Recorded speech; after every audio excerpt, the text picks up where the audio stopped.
ഈശോ മിശിഹായ്ക്ക് സ്തുതിയായിരിക്കട്ടെ. പ്രിയപ്പെട്ട മകൾ ക്ലാരയ്ക്ക്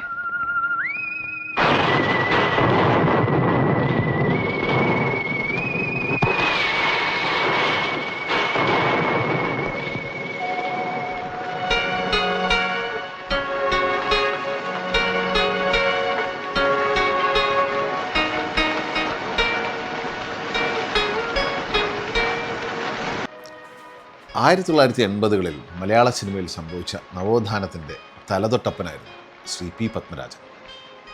മലയാളം സിനിമ അതുവരെ കാണാത്ത ഒരു പ്രത്യേകതരം മനുഷ്യാവസ്ഥകളെ എക്സ്പ്ലോർ ചെയ്യാൻ പത്മരാജൻ്റെ തിരക്കഥകൾക്ക് സാധിച്ചു.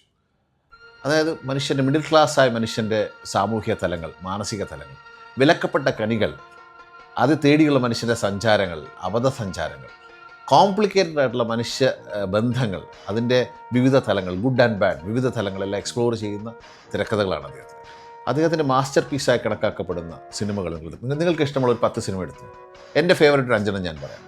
തൂവാനത്തുമ്പികൾ, അല്ലെങ്കിൽ നമുക്ക് പാർക്കാൻ മുന്തിരിത്തോപ്പുകൾ, അല്ലെങ്കിൽ സീസൺ, ഇന്നലെ തുടങ്ങിയ സിനിമകൾ എടുത്താൽ ഇതിലൊക്കെ നമുക്ക് കാണാൻ പറ്റുന്ന മനുഷ്യ തലങ്ങളുണ്ട്.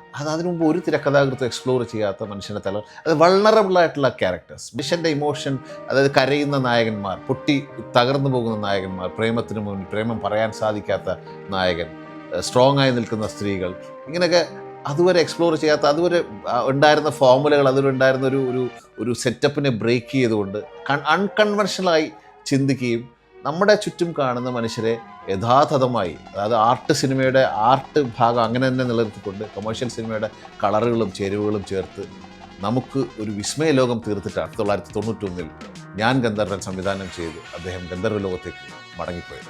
പത്മരാജൻ മലയാള സിനിമയ്ക്ക് കുറിച്ചു വെച്ച ഒരു അടയാളമുണ്ട്, ഒരു ബെഞ്ച് മാർക്കുണ്ട്.